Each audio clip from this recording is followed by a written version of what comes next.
Hello. Welcome to another exciting edition of the TPMA Talks podcast. This month's presentation is entitled, Is Your Marketing Working? Introduced by Lee Garrison and presented by John Stetic and Egan Chung from Oracle Eloqua. Enjoy. Seems like last month I was up here doing the same thing. It does, yeah. So tonight we're honored to have John and Egan here to talk about marketing automation.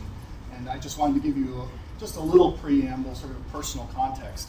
I guess about 5 years ago, in my consultant capacity, I had the opportunity to work with the Eloqua platform with a large nonprofit here in the city. And those were sort of early days. You know, things were not perfect, but I was very impressed with the platform, and more so with the fact that finally marketing had a way to actually automate and measure things and do analytics that could help us to understand what was working and what wasn't working. And since then, I've done implementations not only with Eloqua, but with HubSpot and Marketo, two of the other popular platforms in the market.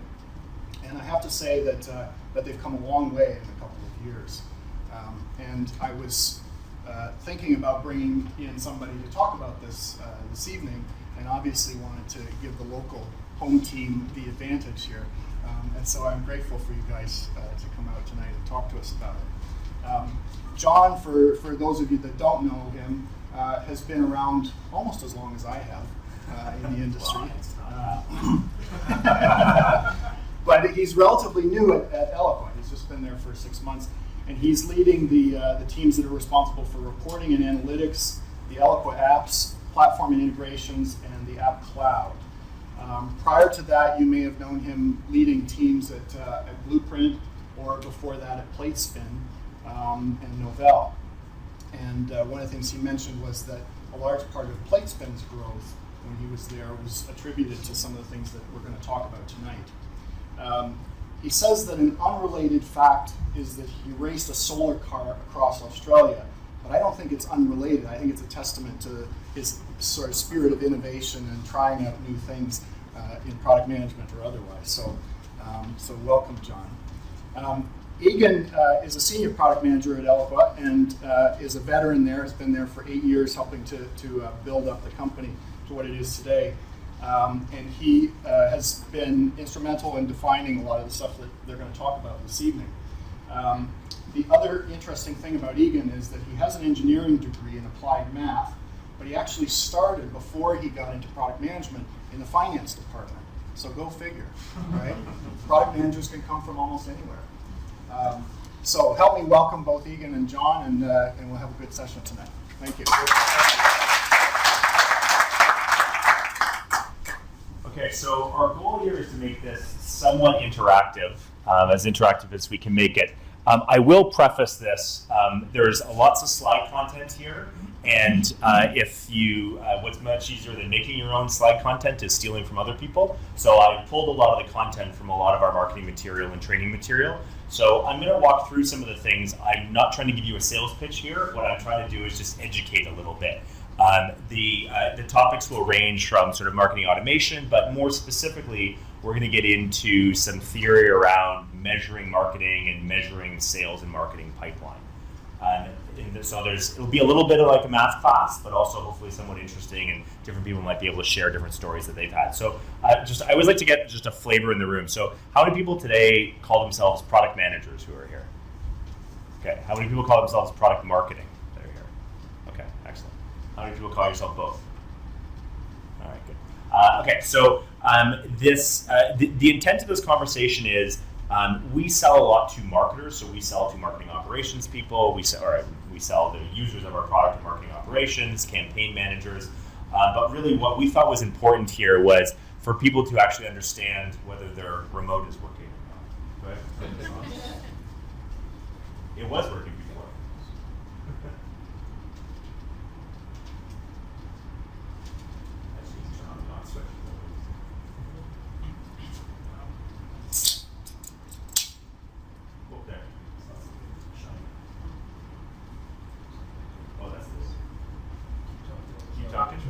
Next slide, please.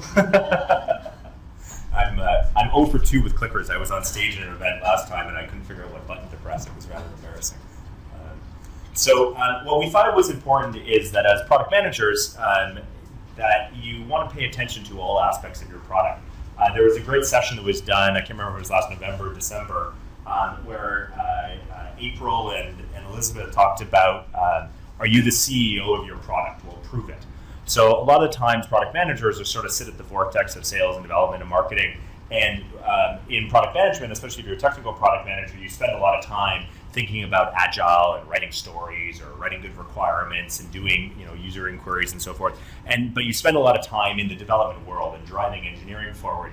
And probably a lot of us don't spend a lot of time driving marketing forward. What's marketing actually doing? It's probably coming close to a release. We put together a PowerPoint. Here's some silver bullets. Hey, marketing, go have at it. And then they start running these campaigns and there's field marketing. But how do people actually pay attention to what kind of campaigns are being run in their organization?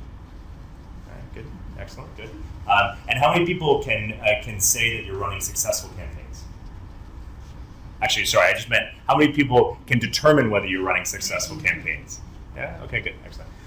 My final question, no, that's not true, I'll pull you throughout the night, but how many people actually actively use a marketing automation system in their organization that you know of today? Great. Just out of curiosity, what do you guys use? What's Unica. Sorry? Unica. Oh, Unica. So IBM product, great product. And you've Eloquent, good man. Yes. Is it someone else? Nice position right at the front. Yeah.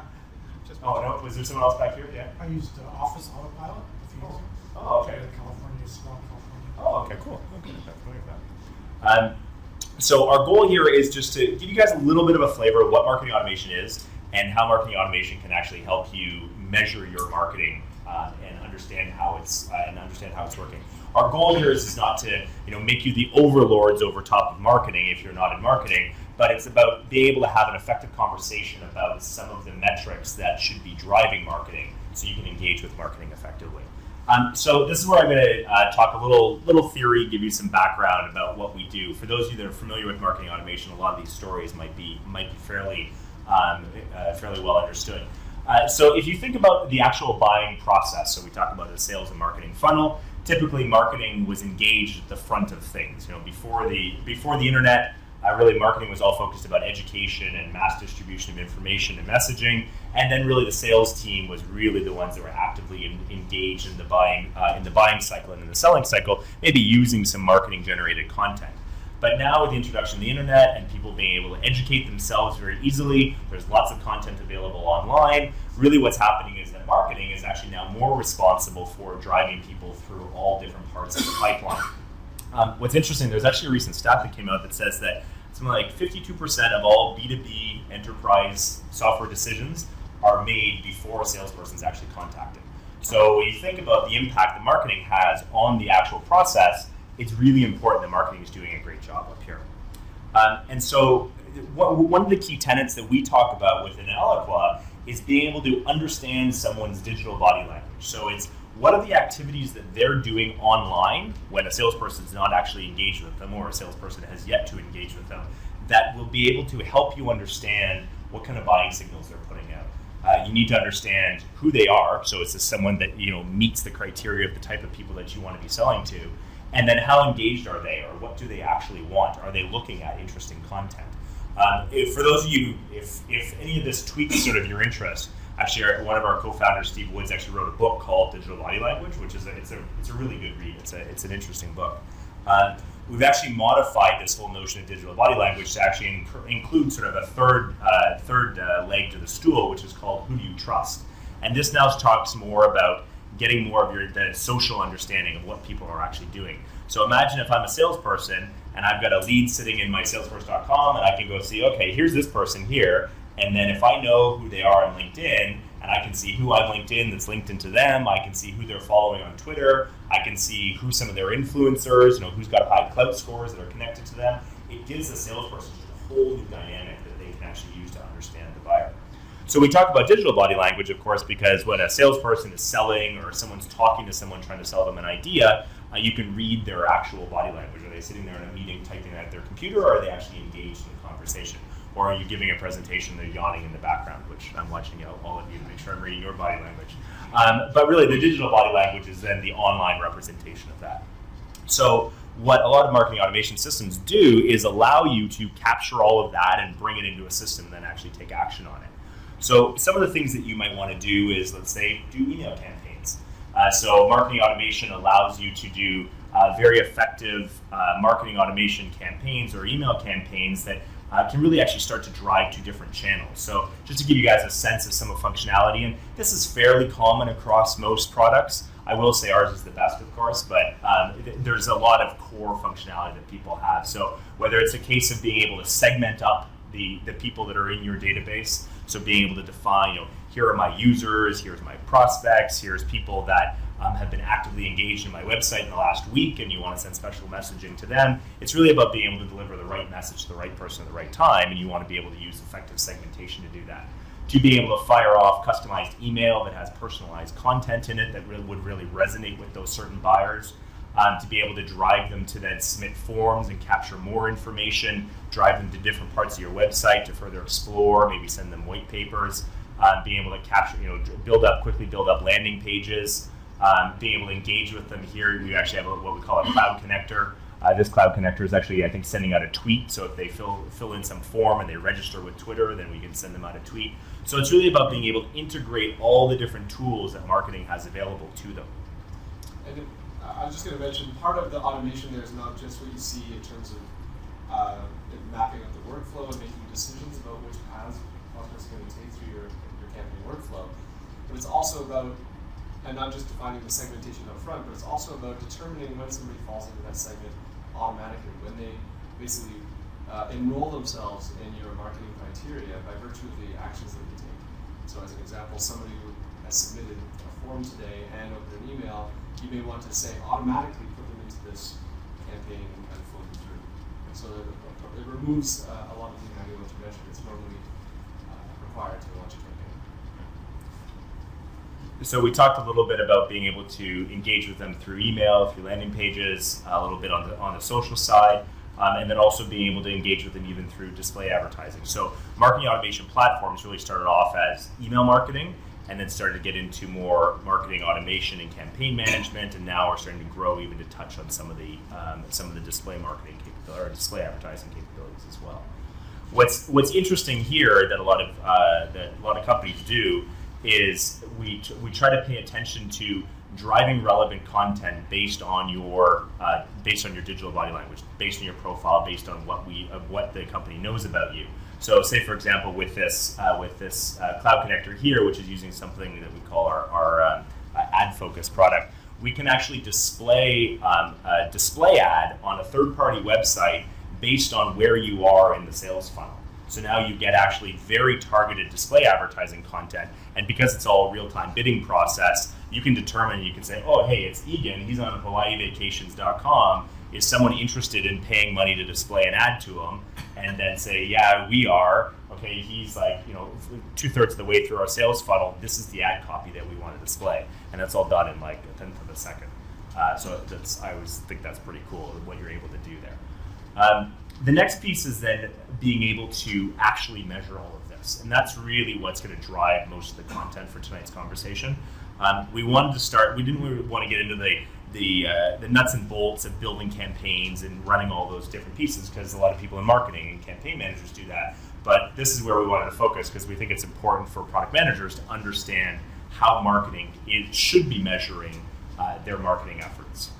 So we of course have this ability to do all sorts of reporting and analytics on your actual marketing campaigns. So this is where we're going to take an interesting path directly focused at marketing analytics and being able to measure marketing effectiveness. Before I dive into that, I guess for those of you that use marketing automation, is there a particular thing that you've seen have substantially improved since you started using marketing automation? Whether it's you've got better ability to manage your lists, or you're driving higher engagement, you're driving better lead conversions. Anyone want to venture out something that has been a success point for them? No? Well, I saw in the case of the product I was using, the ability to create landing pages that were sort of integrated in the process. Right. Seems to have improved quite a bit. And then the benefit, of course, there is that you didn't have to go get a web developer to go do it. You could just go build it yourself and launch the campaign Right, completely. it became more sophisticated month by month. Right.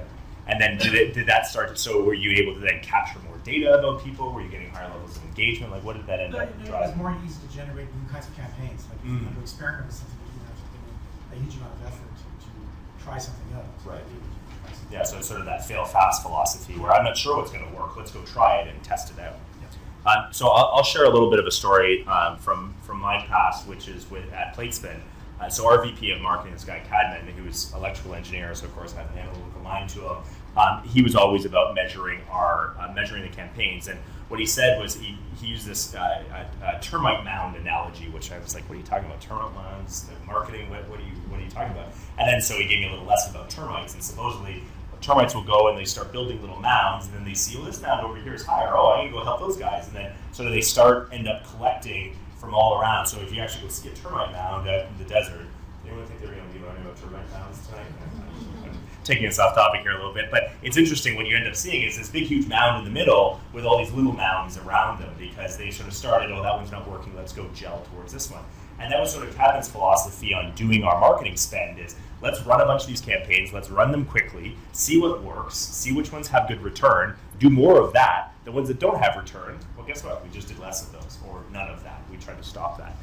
And so this was a bit of a pattern that we started to see, and when I say we, I actually mean Egan, because Egan was actually did a bunch of the analysis here, and I think will help me talk through some of these slides here. So the analysis, this was over a 4-year period, right, where we looked at basically the revenue growth of S&P companies, is that right? Yeah, and in fact, what we started to identify was that there were certain companies that were doing some pretty advanced things, and we'll get into what those advanced things were. But the first thing we were deciding was, are these advanced things worth observing? Is this something that's working for them? And ultimately, the measure of a marketer is the measure of what revenue they drive. So we decided, okay, well, let's come up with a bellwether. Let's measure the revenue growth of the S&P 500. And just out of curiosity, some of the companies that you guys were looking at were companies like who? Like who were some of the ones that were doing things really well, and they were doing interesting things? You didn't know if it was useful for them or not. Yeah, sure. Like companies like Platts and D&B, typically pretty data-driven companies that we would expect to be taking on some of these things. And so what we did was we looked at the historical revenue growth of the S&P 500, just to kind of get a baseline. And we found that median growth over those 4 years was about 20%. And then what we did was then we to get a further baseline amongst our eligible public companies, so people doing the advanced stuff as well as people just doing the basic marketing and automation stuff. And we tracked their revenue growth over the same 4-year period and found that in general they're doing better, and that might be something you'd expect. They're doing a 31% cumulative growth over that same period. Might be something you'd expect because they're early adopters of marketing automation. But then we also tracked for the same group of people that were really, what I would say, taking the realm of measurement of marketing effectiveness to a new frontier. And that group, it was a much smaller group. We just identified some of these outliers. And it was a much smaller group that were doing these things that were actually beating the S&P 500 and our own internal baseline index by a very significant margin. In fact, 5 times the growth. So this led us to believe that there is actually there is something to what they are trying to measure that is helping them in some way. And that led us to basically going down the path of determining what are these common characteristics amongst these outliers, and can we take that, whatever learnings that they've done, or whatever learnings we'll get from studying them, and build at least some part of that for the masses, some part of that for the rest of the 31% growers. So a little sidebar on that too. I think that from a product management perspective, this was really interesting, where they saw some outliers of customers that were doing things that no one else was doing, and then looked to see, was this actually beneficial? Was this a good thing? And then if it was a good thing, how could we productize it? How could we make it easier for more people to actually do it? And I think we're still a little bit in that journey. So this was probably back, you guys did this 2009, 2010, and this is a longer journey. We have, there's still a subset of our customers that are practicing a lot of these things. And it's been a bit of a journey for us too, from a product management perspective, to figure out how do you take sort of these best practices and then actually productize those best practices and make it consumable for the masses. So it's an interesting design challenge. And in fact, a lot of what they were doing, Eloqua was an important part of feeding that process, but a lot of it was actually done outside of that. And so that was part of what kind of inspired us. Like, Eloqua is a fundamental part of these measurements and these reports that they're building, but it doesn't give them everything. They still have to go to a bunch of different systems. When we question, why does that have to be? Why do they have to go outside of our system? Is there some way that we can build a lot of this within our system so that they don't have to go outside? Have to create 400 meg Excel spreadsheets to analyze all their data. So this is kind of then what introduced the concept, and this is now sort of the. Oh yeah. So Could I ask you a question on that? So those 27, were they doing something like wildly more difficult than the rest of the world, or was it just that they were applying marketing automation a little bit more rigorously?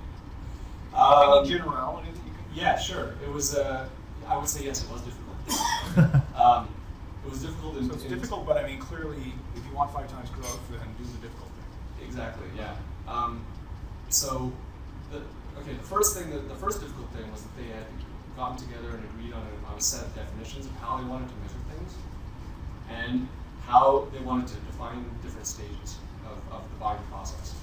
And that is difficult because you have to get and these are typically in very large companies, right? And you have to get everybody in the room, and you have to say, and frequently these are just measurements that you're arguing about for argument's sake. These are measurements that I am defining in a certain way because I'm rewarded monetarily on that. And if I win this argument, you are going to be rewarded less wealthily because of it. And so that's part of it is complicated. And then the flip side of it, the other hard part of it is then coming up with the definitions of how you're going to do it. And actually, this was part of our challenge, was that although they came up with definitions themselves, and that's hard, a lot of them had common themes around how they define things, but they weren't the same, if you get what I mean. So we'll go through some of the definitions of metrics that we standardized on. But as an example, they would say we're going to calculate conversion in this way, and that way might be to divide this number by this number based on when a lead was created versus another company might be when a lead was promoted to a certain stage. So there was standardization that we had to do across the companies in order to figure out how we were actually going to say, okay, it seems like most people are doing it this way, or this way makes sense, this is how we're going to productize it. Yeah, question. I was wondering about industry bias. So if you look at the industry distribution of total 500, and then that first curve you did, and then the 27, you end up with something where it can be, even with no marketing, any of this stuff, you still have to grow, e.g. Storage sellers. Like there's certain, basically, it's a very easy trap to fall into. Yeah. You hit a time period and a certain industry, and then you're staring hard at what they're doing, but it wouldn't really matter what they're doing, you're still going to go up. So we'll talk a little bit about industry benchmarks, and we've actually specifically taken a view from an industry point of view. I will also say, I pulled some of this from a marketing deck too. So if there's stats, there's other types of stats, but in general, I think the common theme is there. And when you had such major growth, there clearly was something there. So let's go find out what it was. So all of this got packaged up into this concept that we call revenue performance management.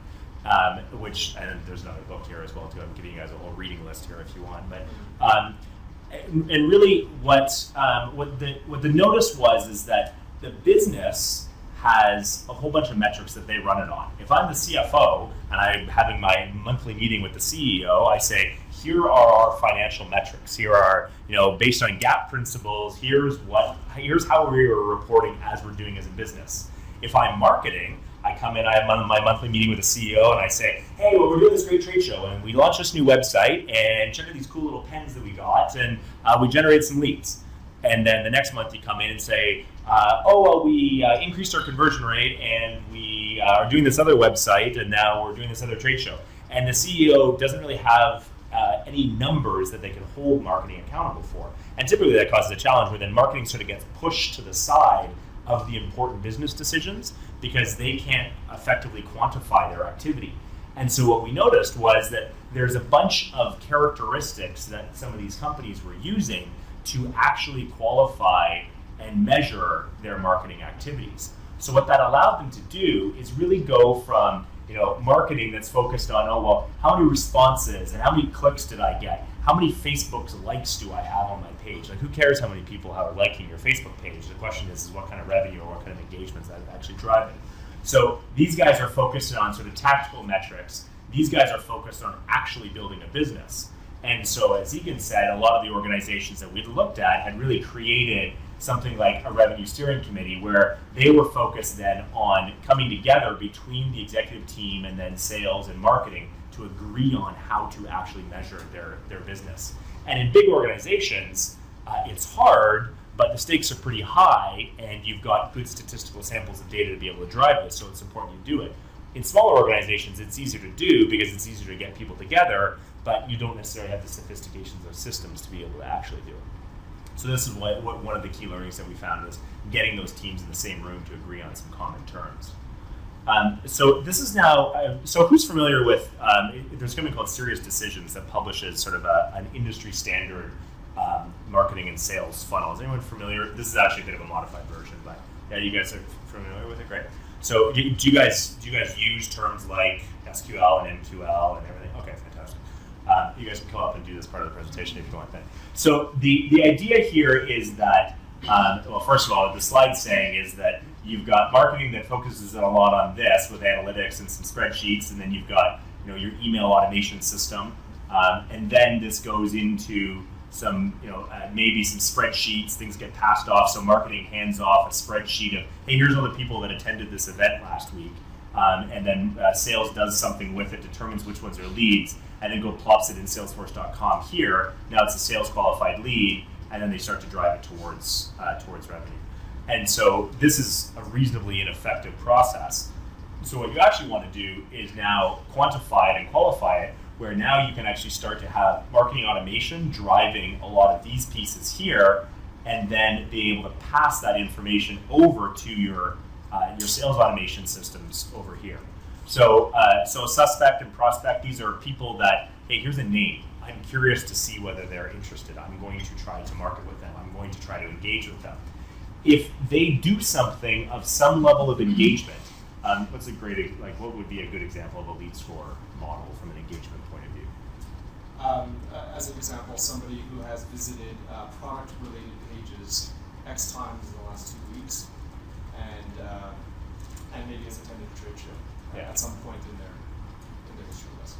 So from that lead score, which is it actually is a score, you can be like a D4, which is we don't want to sell to you, all the way up to an A1, which is you're really, really important to us.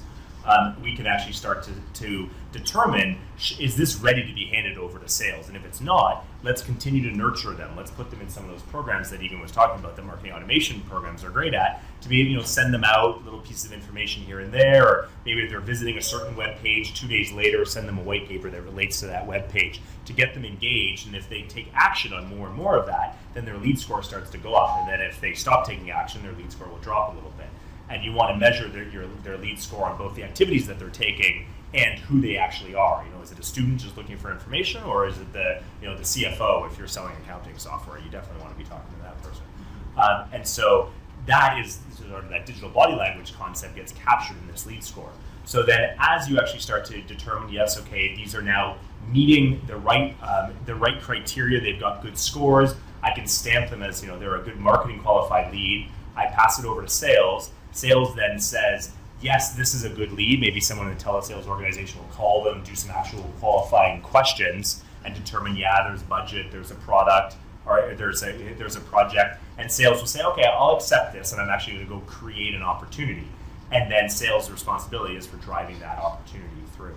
Now, what you can imagine is that as you start with lots here, and then you end up with a little number of people and opportunities that you're working here. Well, hopefully if you're doing well, you have lots over here and you end up with lots over here as well. But all the way through this, you've sort of got leakage out of the funnel. People will fall off, people won't be qualified. But what's interesting is that this whole funnel now starts to become something that can be measured. So Egan and I are both engineers, so this is something that can actually be instrumented. And what I found really interesting, as I've said, I've only been here for 6 months, but as I've talked to more and more customers, you have marketers who aren't necessarily analytical by background, who now start to talk about their marketing programs in a very analytical fashion, which is interesting. Just some results, some of our customers there. This is working for people in terms of what we're going to be talking about here in terms of measuring things. So lots of interesting things. One that I like here is decrease lead cost from $300 to $30. So you're dropping, it's a tenfold decrease in your cost to obtain a new customer, which is just incredible. So we talked at the beginning, you're the CEO of your product, and so let's prove it. So here's some questions that a CEO might ask. This is a very happy-looking CEO, which I always thought was nice. So, is there a value weakness at a particular stage in my funnel? In other words, do I have lots of people in one stage, and then suddenly it just drops to near zero? Like, what's happening? Where are all those people going? This is a question that the CEO is going to be able to want to be able to ask. What tactics generate the highest return? Should we go spend $100,000 to go to that trade show in Monte Carlo? Sure, sounds like a great time, but is it actually going to generate you any revenue? Should I be spending money on doing social campaigns and Facebook advertising? Are leads and opportunities getting stuck in the funnel? Is someone we can bring them into, sales accepts the lead and then they don't go anywhere? If you're managing all of this with spreadsheets, of course, it really becomes hard to actually see all of that. So are leads converting as anticipated? So what tactics can improve to do this? Do you have an expected leads in my funnel? So a lot of CEOs will ask, well, how do I measure my marketing team? Actually, for those of you in marketing, do you guys get measured on leads generated? Anyone? Yeah, measured in some capacity? Actually, for those of you not in marketing, how does your marketing team get measured? Does anyone know? No one? How do you guys get measured with product? Ship a product, I guess? So that is an interesting thing. It's a very common practice that marketers will get measured on the amount of leads that they're generating, but then sales wants to also make sure that they're getting good leads. So you want to make sure that you've got high quality leads coming through the system. And by being able to measure all this, you start to actually understand it. So this is now where we start to look at sort of the nut of what this all boils down to. So we're going to spend the remainder of the session, I think we've got, are we doing on time? 15 minutes or so? Yeah.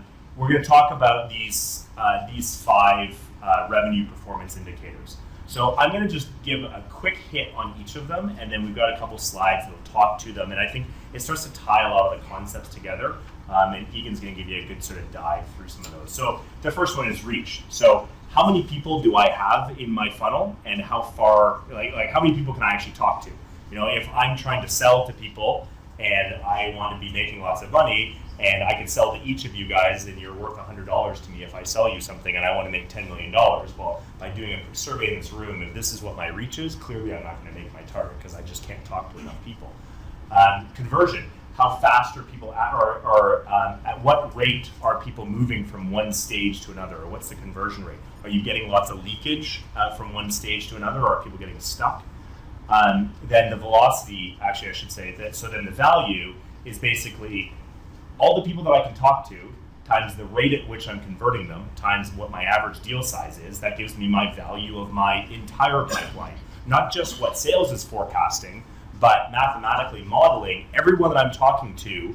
I know that if I start talking with 1,000 people, then 5 of them will turn into a closed deal, and if I'm selling $100,000, then there's $500,000 in revenue that I can generate. How long does it take people to actually go through this whole process? And then ultimately, what's my return? We're not going to spend a ton of time on return, but that's the ultimate question. If I put in $1 million into my marketing budget and I'm not getting something out of it, what happens if I go put $5 million in my marketing budget? Will I get 5 times the amount of revenue? And that then starts to get into real sort of growth engine economics that you want to start to look at. So let's take a little tour down the classroom with Professor Egan over here, and we're gonna talk actually about each of these individual metrics.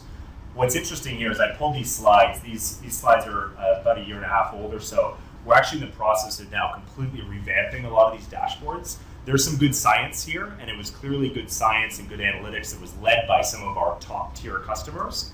But when you're servicing your top tier customers, and then you try to apply that to the masses, you sometimes need to lower the fidelity a little bit. And we sort of overshot on the fidelity a little bit.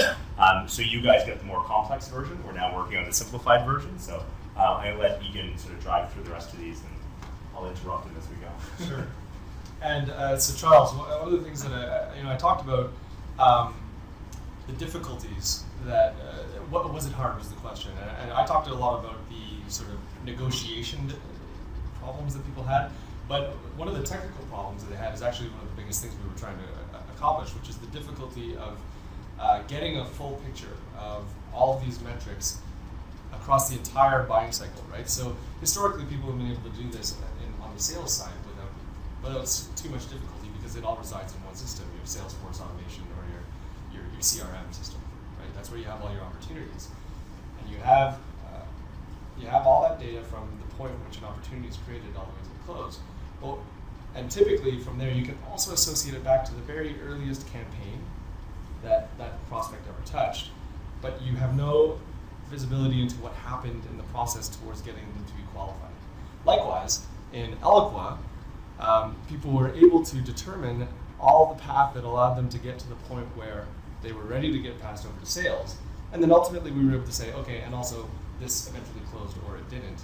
But we lost all the fidelity of being able to understand how it flowed through in the qualification stages. And so what those companies were doing that was so difficult was exporting data out of two systems and a lot of data. It's not just it's not just something you can do in an easy VLOOKUP, right? It's a lot of data, a lot of hundreds of thousands of campaign responses, and trying to match up which ones go onto which opportunities, how you're going to attribute the revenue. It's going to be to all this opportunities are going to be attributed across all the campaigns, the first one, the last one.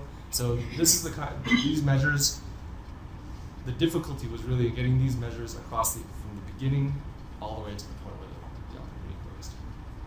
So, so this is what we attempted to do. So here where you see reach. Reach is the first measure.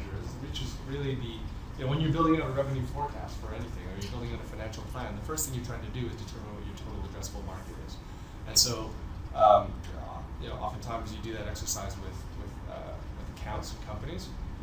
In this case, we are looking at all the people, even within a company. So if a company includes everybody at Dell, then those are all of the people that you would see in this reach dashboard, because these are all people that you can contact with your messaging and may actually influence the deal, right? If I contact about 10 people at Dell and 5 of them actually are involved in the opportunity at the end, then those 5 people are actually people that marketing should get credit for influencing.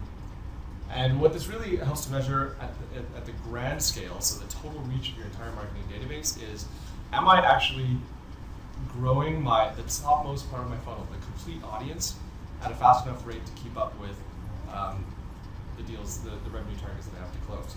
But you don't just want to look at the macro view here. You also want to look at the micro view. So what we do, and this is a common trend, is that we break down most of these performance indicators into their components. So here you can see that we have the reach by stage, and what that really allows you to do is tell you how many people do I have at each stage of the buying cycle. And these, we have the standard 4 here, but you may have defined a bunch of different buying cycles in yours. So as an example, in your CRM, most people define about 10 stages. And so these 2 that you have here in the demo would actually be expanded into 10. Likewise, you may have up to, I've seen crazy, 15 different marketing stages, but most people have about 5 or 6. And what this shows you is where everybody is within the marketing stages. And the reason why this is important is because the actions that you would take on these people are different depending on what stage of the buying process they're in. Likewise, they may also be indicative of a leading issue. So for instance, right here, when I look at this, something doesn't seem right. Does anybody have any thoughts on something about this, the structure of this funnel? Yeah, so is there a bottleneck here, right? Yeah, because you have a huge bubble here. Not only that, But is this bubble because of a bottleneck, or is it actually because you ran some kind of like large event and you're actually not filling your pipeline at the top level fast enough? So there's a couple of different. So what this is meant to do is give the executive the data that allows them to ask people the right questions. So they would say, and they're probably going to go to one of our other RPI dashboards to try to answer: is this a problem in terms of a bottleneck, or do we typically generate a lot more prospects than this? And this number should actually be doing, and we're going to experience a drought in X months. Can you roll this up from sales offices, divisions, regions, and the kind of product split as well? Yes. Yes, you can. You can. So we have three main facets that you can divide by: product, region, and division. It's actually, I don't know if it's on this screenshot, but it's just it's a toggle on the screen. So typically that's what you do. You just toggle it and then you show. You'd say, just show me for blah region, just show me for blah product. And from a product perspective, in terms of some of the work that we're trying to do now, is what's interesting is this works great if everyone eventually rolls up into a similar business. But a lot of times people have, if you're Dell, for example, who's a customer of ours that uses this, if you're using, you've got your SMB business versus your enterprise business, those are two very different businesses with very different characteristics. So you actually want to model two completely separate funnels. And so we have, some organizations, instead of having to have individual databases, they want to have, one instance of Eloqua where everything's in there, but then have it segmented up by BU, so they get multiple funnels. So that's a bunch of stuff that's actually forming our roadmap this year. Since you brought it up, do you see a lot of your customers kind of breaking it out by product, so that a product manager would actually have details that they can put their figures into, like this? More typically by sales division. So if your sales divisions happen to line up with products as opposed to geos or larger groupings, then yes. Typically not by product, as in specifically, I own this section of the consumer division product lines. Not typically. You've got custom reporting capability already. Yes, the challenge though is that, so if they end up, say someone responds to a campaign for product A that's in, some product family, but then they end up going to buy product B, then, does the campaign for one product, how does that actually end up influencing the other pieces? So you get into some complexity where if you try to drill it into too far, you've got to apply good judgment on the data. So the data's there. It's a question of what conclusions. The larger the data set, the safer the conclusions are to draw. Typically, do you silo your funnels if you're running like multiple verticals and do you be covering multiple geographies? So I think that actually, I'm finding, depends on whether the sales cadences and the sales plays are completely different. So would you, if, for example, in Eloqua, we actually we have an SMB segment and we have an enterprise segment. And those two things, they've got different sales organizations, they have different sales cadences. One's a field organization, one's an inside sales team. They've got different close rates, they've got different ASPs. So merging those all together would actually be giving us a diluted view of the business. So say if you had like education, healthcare, and like different industry verticals. So now I'll give an example in terms of what we do.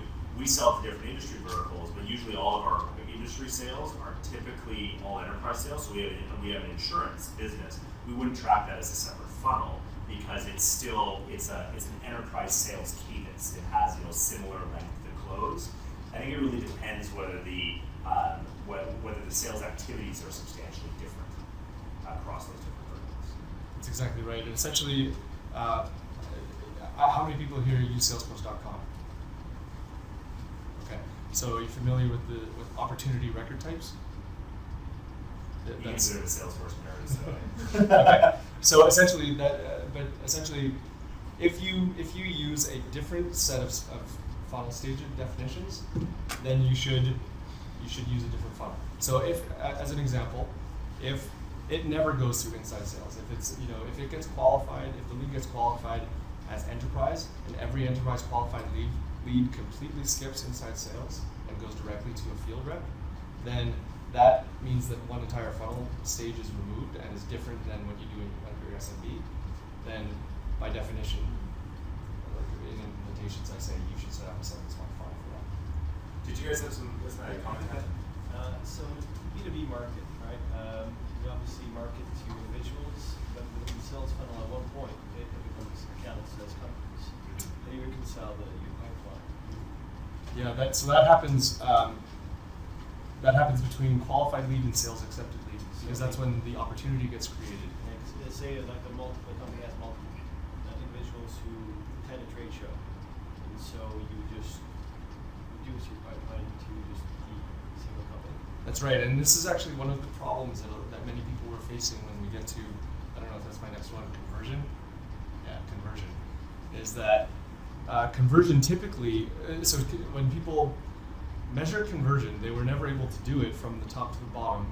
Precisely, I think one of the largest complicating, there's a lot of complicating factors. In fact, I think this is probably the most complicated one that we spent the most time on. But one of the problems that people have is precisely that, is that at a certain stage, you move from measuring people to measuring deals, right? But that actually is a valid, if you think about the question you're trying to answer when you measure conversion, right? So the question is, how many leads do I need to generate if I, for a given average sales price?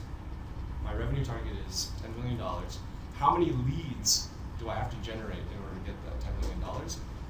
Well, leads are measured in people. And so your conversion rate actually has to determine what your average number of people that map to an opportunity is. Because I don't want to get too detailed, but like if you are a company that whose account list is only, there's only 5 to 6 companies in the world that you're going to sell to, then that mapping becomes actually very important as a measure of your conversion metric, right? Because you're going to need to continually sell to those 5 companies. It actually doesn't matter how many deals you close, it matters how many different people you touch at the companies that you're trying to sell into. And I think what you'll find is that you'll have, if you've got a lower sales price, usually there are less people involved that are, they're searching for it. So it's not like you're going to have 100 people that are going to condense down into one opportunity because you got 100 people looking for something. It's maybe 2 or 3 people that are looking for a departmental solution. So the lower your ASP, chances are the higher conversion rate you're going to get between when it goes from a person to an opportunity, because there's going to be less people per opportunity. And so that actually gets us to conversion. So conversion is the second performance indicator that again we spent a lot of time on. And what this really is a measure of is the likelihood that, so conversion at the full funnel scale is the likelihood that any one lead or generated piece of interest, or human, really, it's a person, any interested person, what the chances are that that person will result in a closed deal. And then taken to the individual stage level, it's what is the percentage that somebody who enters into that stage will eventually move on. Now, this was complicated because typically people didn't have the information, like the fully detailed information in order to calculate this.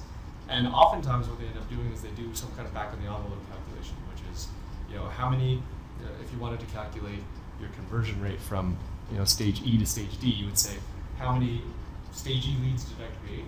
And then how many stage D leads did I create? And you divide the two, and that gives you a ratio. And for a back of the envelope, that's not bad, but the problem is that that's not accurate as well, because the activities that you performed on the people that were in stage E didn't affect those that moved into stage D.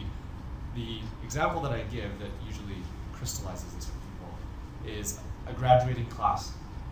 So when you want to measure the rate of graduation of a class, you don't take, in 2013, all the people that graduated in 2013 and divide them by all the people that entered into first year in 2013, because they're not the same people, and it's not the same measure of quality.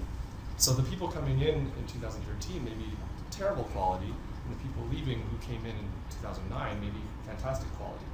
And so dividing the two actually doesn't give you any indication of how well you performed. And so we define conversion in a much more accurate way. Although be it in the end sometimes more complex. As the likelihood of somebody entering into this stage eventually closing. Sounds simple enough, but it without getting into too many details, it gets rather complicated. Not the least of which is because you have to continually measure it, right? After 30 or 60, if your sales cycle is 30 days, then after 30 days you can expect your conversion rate to be pretty close to what it will be, but there may be some outliers. It may take another 15 days for another one to close. So this becomes an asymptotic conversion rate to the actual. There's the math there, yes. You just wanted to give a talk and you say yes. Do you have any tendency to see a bit of polarization in companies you work with? Those that become more sales focused and manage the funnel better, and those that become more marketing focused because more marketing can be more cost effective for them than new accounts and sales. Is that a fair assumption? So let me state it another way. Those where the balance of power is in favor of sales versus the balance of power being in favor of marketing, would that be kind of what you're asking? I think we're on the same page. Like this, I've worked in organizations where salespeople weren't spending, so they just hire a lot of them, high turnover, but we don't have to spend a lot of money on those marketing guys. You can't figure out what they're saying anything. Right. Yeah, I can't say that I've noticed any particular trend that way. I'd say it's a division of the type of business that you're into, right? You're obviously going to get certain industries are going to be more marketing led versus sales led. I think the scenario there is that this comes back to that whole sort of revenue steering committee and getting marketing and sales to actually shake hands on it. If sales thinks marketing is useless and just sends a bunch of flowery messages, and marketing thinks sales is just a bunch of sales monkeys, you've got a completely dysfunctional organization. It's just like product management and engineering. If product management is always bitching that engineering can't get anything done, and engineering is always bitching saying, product management doesn't know what to build, you've got a dysfunctional organization. So I think that that the only thing that should be driving that is how the customer and how the consumer wants to consume your message and then consume your product. Anything else that's driving that is company dysfunction. Yeah, that's a good point. I bump into both. I bump into customers that have like sales and marketing are both on the call. They agree on everything. And it's typically sales operations and marketing operations that I'm on the call with. And when those two functions are in agreement, typically these types of conversations are easy. And when they're not in agreement, then very little gets done. Despite all the systems being there ready to go, if you can't agree on how to define something, it becomes a very messy situation.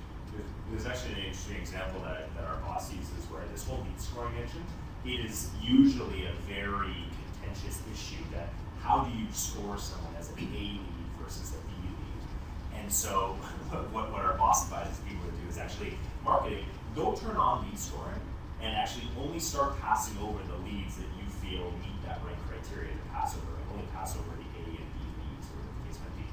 And typically what ends up happening is that sales starts to complain and says, where are all my leads? You're not giving me all your leads. And then marketing just is a little tight. It's like Luke Skywalker trying to get his little shot into the Death Star. Stay on target. Don't change this. After a couple of quarters, sales still says, where are all my leads? And marketing says, yeah, but look, your close rates are up by 50%. So we're giving you higher quality leads. And the sales are like, oh, that's interesting. Oh, what are you doing? Oh, well, here's how I'm scoring your leads, and here's the criteria that I'm using to pass over a lead to you. And sales are like, oh, that's kind of neat. Well then, what about this? Oh, could we do that? And maybe we could tune this. I found out, I talked to those types of people, but actually they were kind of useless. So let's maybe tune that out. And then you start to get a collaborative message going. So sometimes you do it in secret to be able to drive out the disorganization or the dysfunction in the organization. I'm just curious, how do you account and normalize for, say, multiple touch points in a conversion calculation down the pipeline? So in the conversion calculation, it goes from the first. Or just conversion metrics in general. Yeah, so it's more like how do you attribute if I want this $100,000, how do I attribute that to campaigns? Yeah. Okay, so there's actually two questions there. There's the attribution of revenue, which we get to in return. So this dollar of revenue, how do I associate it to the 5 different people that touch 20 different campaigns, right? Right. Okay. So that question, we actually allow the customer to configure it. Let's talk to that one when we hit the values plan. Okay. Yeah, sure. So we'll put that part of the question on hold, and then we said there's a second part of the question. If the question was around how do you measure it for conversion's sake, at what point do you say that they've entered the stage to say now they're part of that class and what's their graduation rate? Then it's from the first point of touch. The first point of touch and the first contact to touch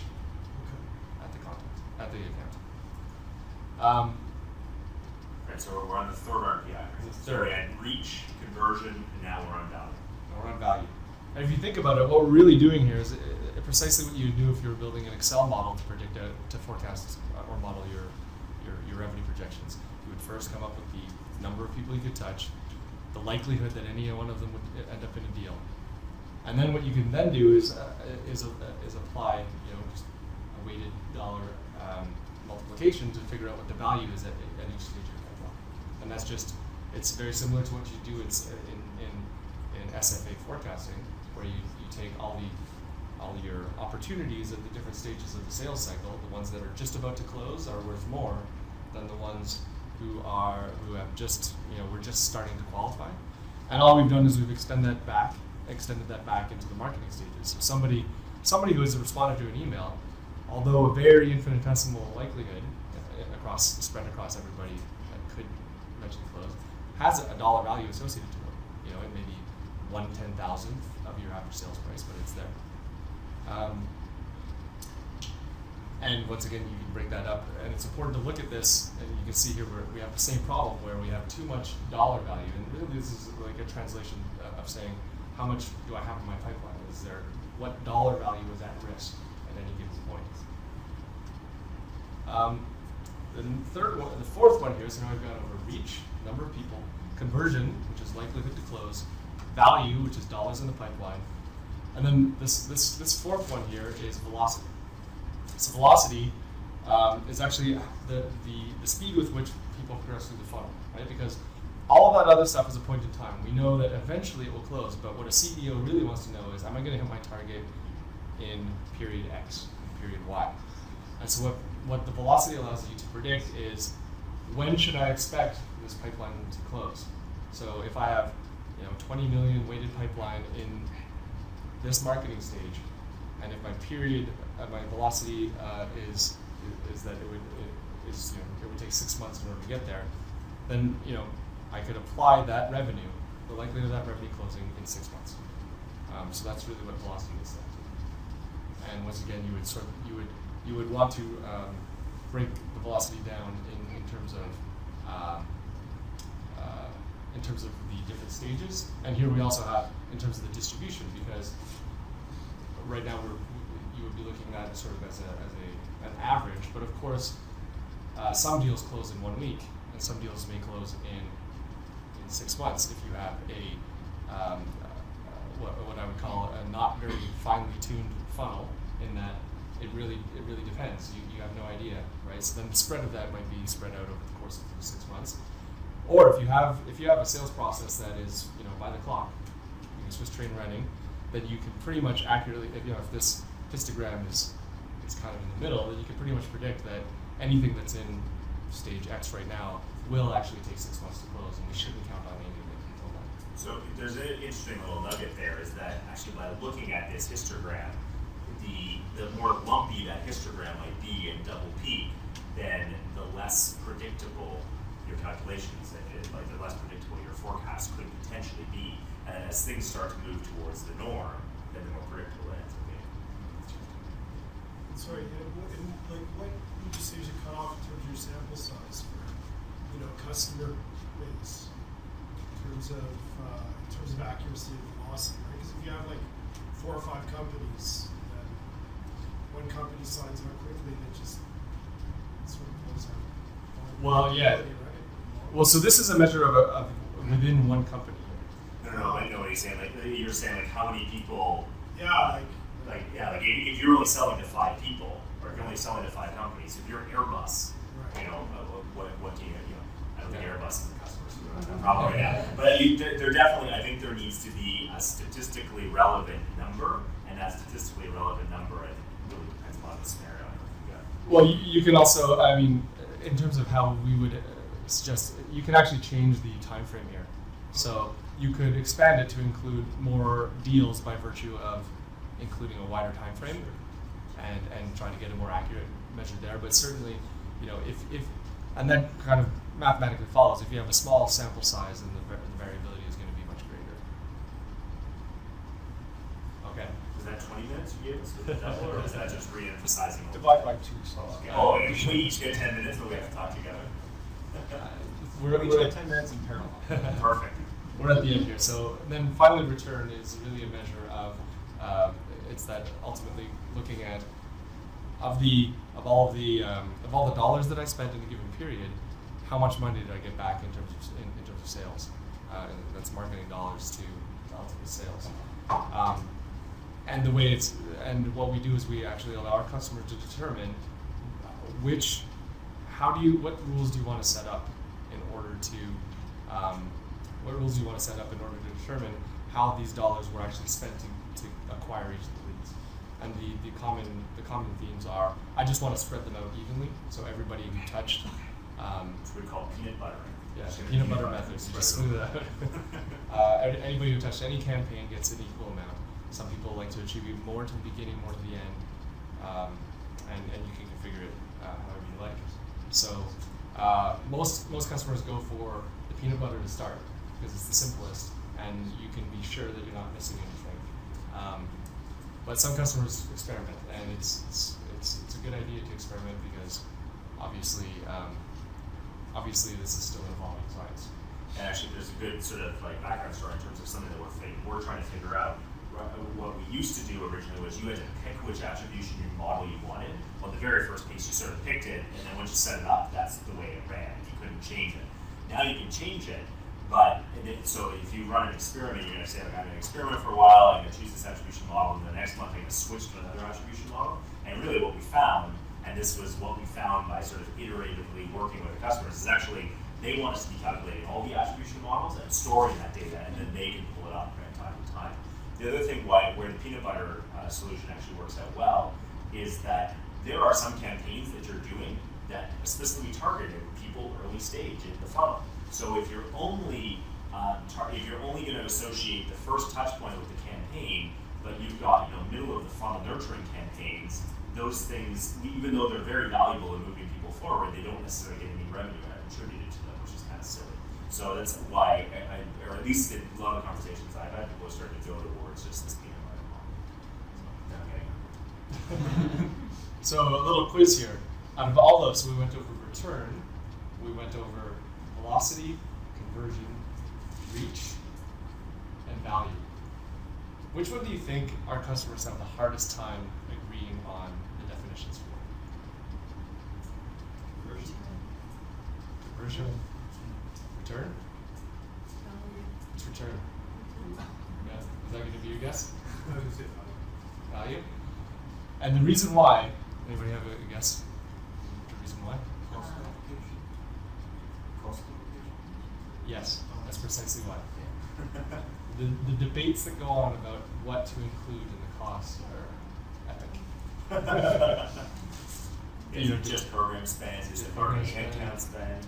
Yeah, systems, graphic design obviously usually goes in, but there's a lot of debate about this. And so actually, this is the piece that, although it's probably the least complicated to calculate once you decide, it's evidence how lack of decision, it's not a system problem, it's a decision problem.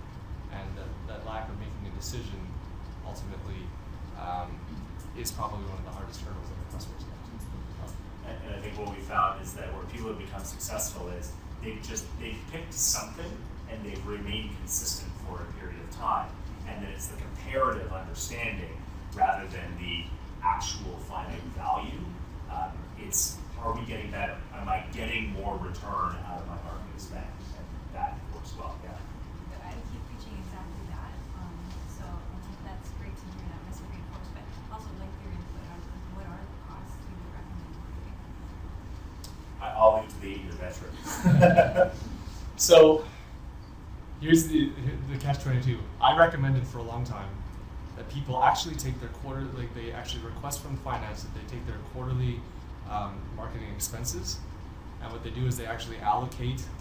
They basically export their campaigns for the quarter, and they do some kind of estimation, number of hours that they spent on it, whatever they wanted to do, and then allocate it that way. Just because that way they know. The reason why is it's absolute. It will match up to when they go to the table. It will match up to what everybody agrees to be the P&L for the group at that point. I found that most people don't do that, and the reason why is because they actually have a lot of people inputting in the dollar value metrics, and to disseminate this information across all of the people that are going in and entering them in at the time of campaign execution is just not feasible for them. So then we got to the point of Reg just recommending, just put in your program spend and be consistent that way, because that at least that way. Yeah.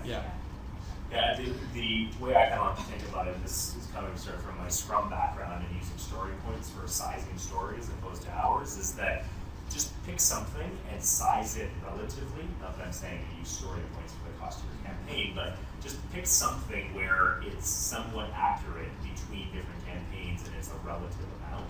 And that starts to allow you to actually get somewhat of a visualization of how you're doing. Ultimately, what the goal is that as we start to look forward to this product, we want to be, having revenue forward and being able to do, predictive analytics. If I go spend another, $10 million on my online campaigns, how much more revenue will I be able to generate? That's ultimately where we want to get to. I think there's a lot more of the pieces of the system that need to come together to pull that off. That was my question.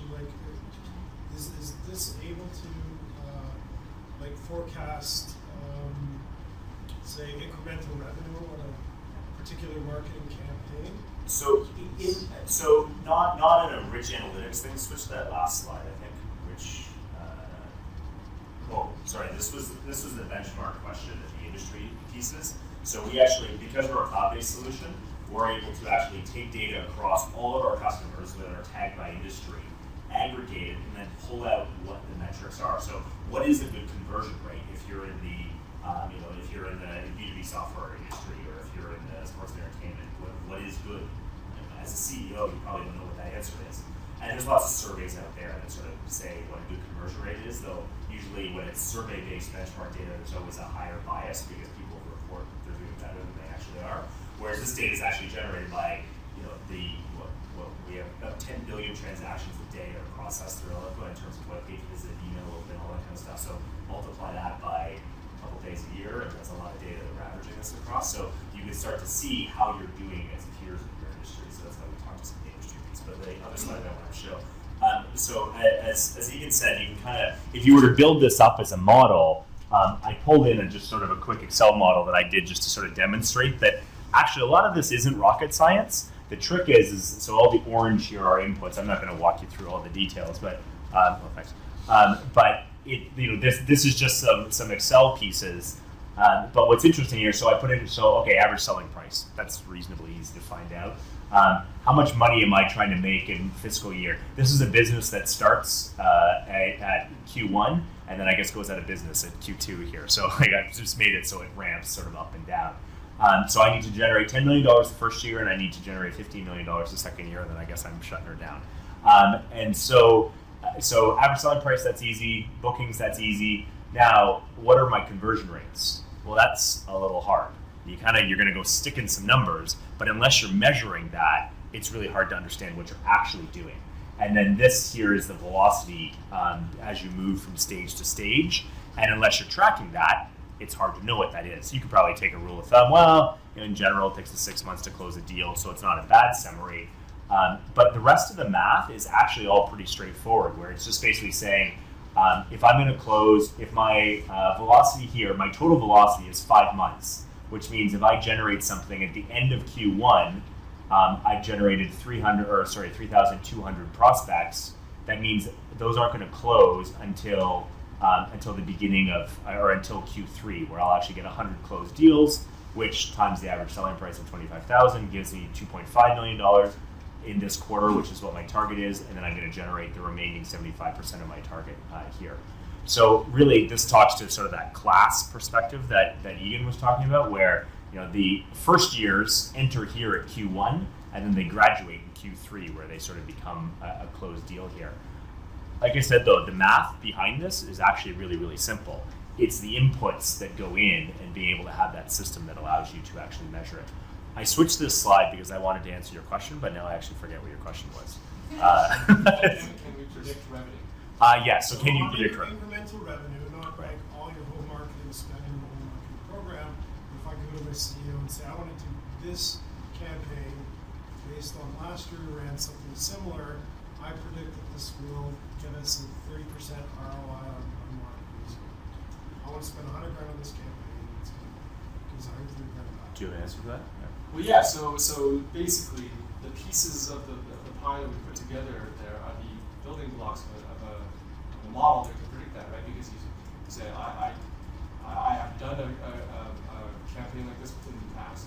The conversion rate on it was X, right?